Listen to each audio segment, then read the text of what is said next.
Olá, amigos do Semente do Amanhã, tudo bem com vocês? Estamos aqui para mais um vídeo da nossa obra Brasil, Coração do Mundo, Pátria do Evangelho. Hoje para falar sobre o capítulo 11, intitulado Movimentos Nativistas. E para começar nossa reflexão, eu queria trazer uma passagem que está em Boa Nova. Um diálogo de Jesus com Hanã, o sacerdote do Templo de Jerusalém. Jesus estava ali nas cercanias do templo, sentado, quando se aproximou dele esse sacerdote, Hanã, e perguntou: Galileu, o que é que fazes por aqui? No que Jesus respondeu a ele: passo por Jerusalém buscando a fundação do reino de Deus. Reino de Deus? Tornou o sacerdote com acentuada ironia. E que pensas tu venha a ser isso? E Jesus, de maneira serena, respondeu: esse reino é obra divina no coração dos homens. A conversa prossegue e em um determinado momento Hanã pergunta a Jesus: já viste alguma estátua perfeita, modelada com fragmentos de lama? Jesus olha para ele e fala: sacerdote, nenhum mármore existe mais puro e mais formoso que a boa vontade, que o sentimento. O que essa passagem tem a ver com o nosso capítulo? Vocês vão descobrir depois da vinheta. Roda a vinheta!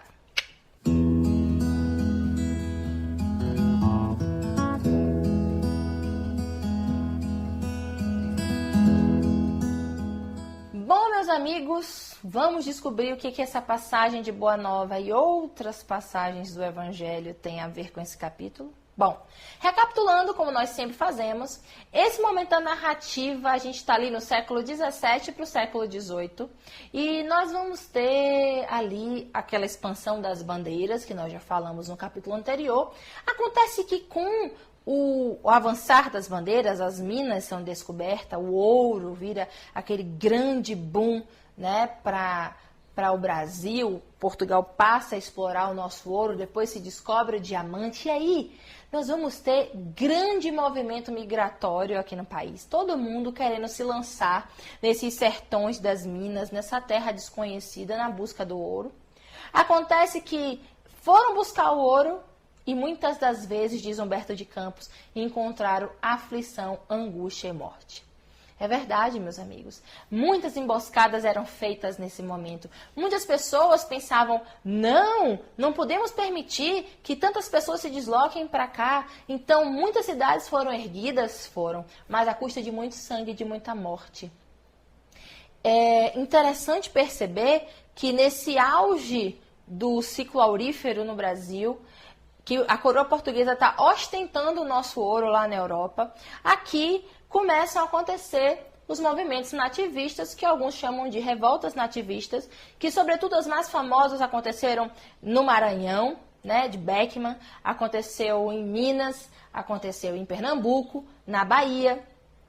E o que elas queriam? Não era necessariamente independência. Eles ainda não visavam a independência da coroa portuguesa.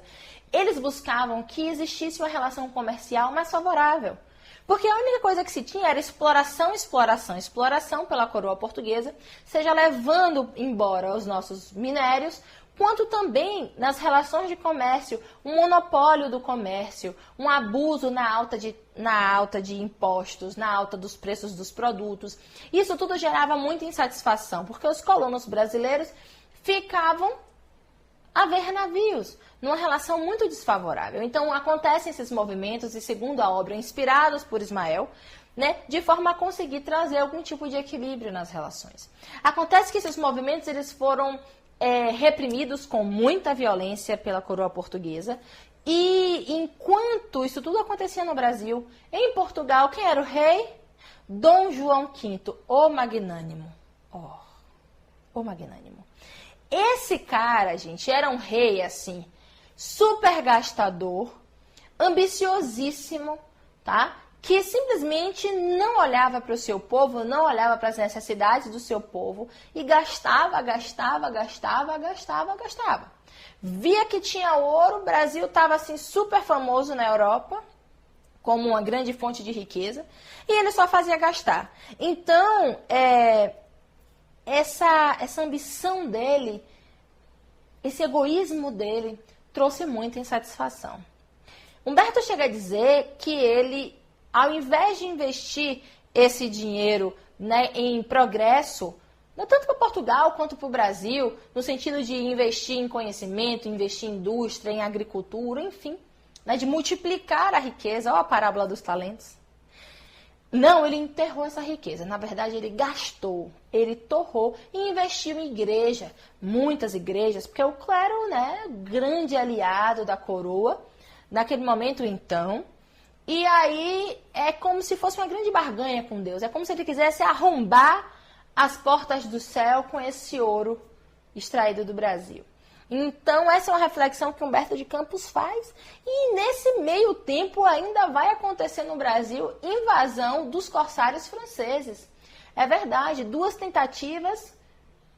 E aí, na segunda, eles conseguem invadir o Rio de Janeiro. O administrador do Rio de Janeiro, o governador do Rio de Janeiro, cai fora, deixa a população a seu Deus dará.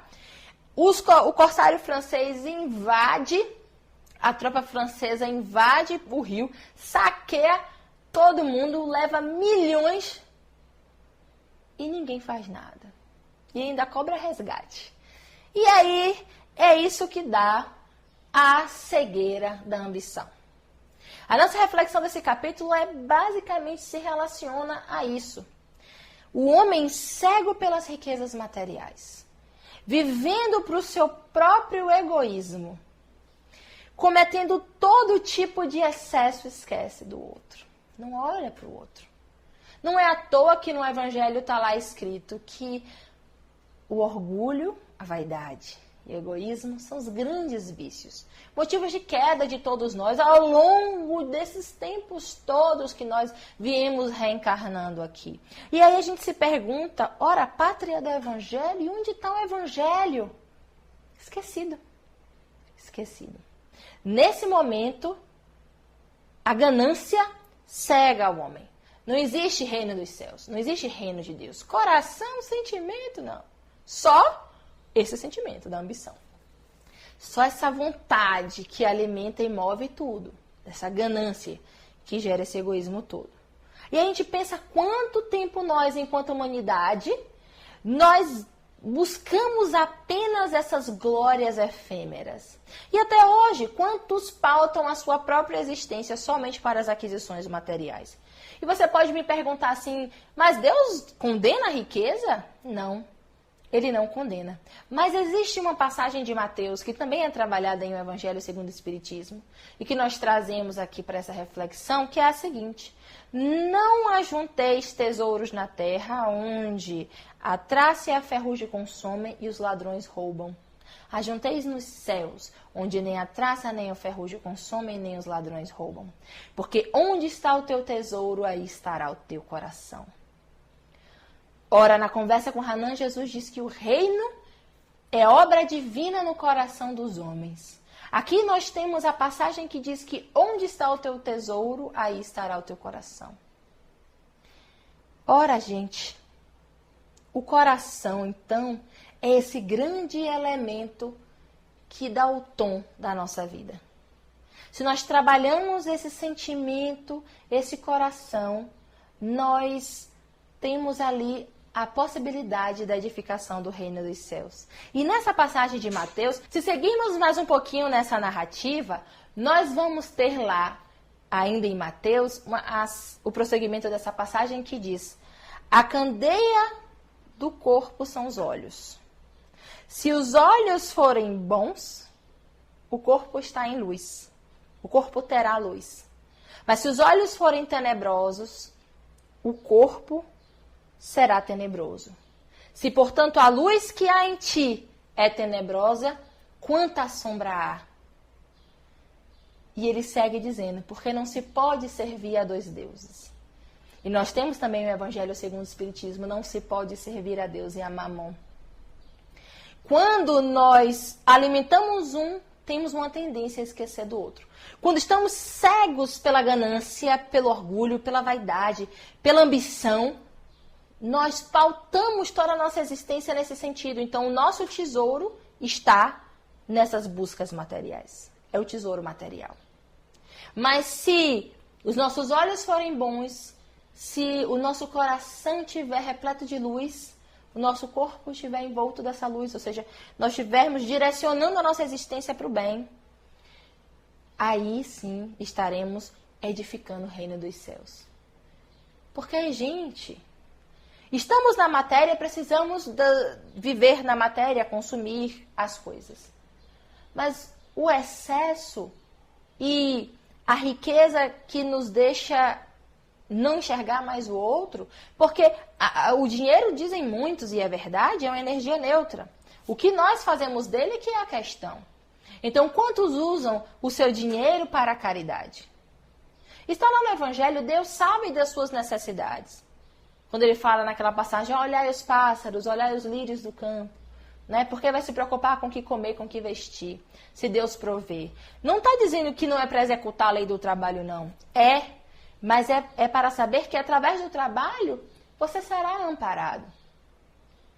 Mas quando você deseja partir para os excessos, nós vamos ser responsáveis pelo direcionamento que nós vamos dar a isso.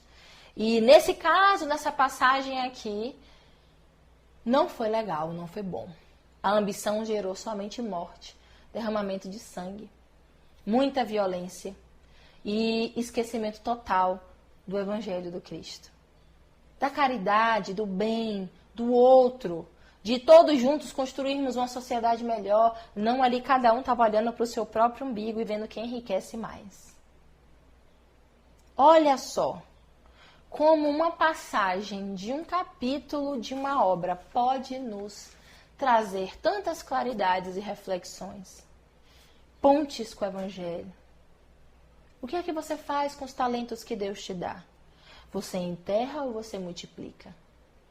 Você faz a caridade ou você vive para o seu próprio egoísmo?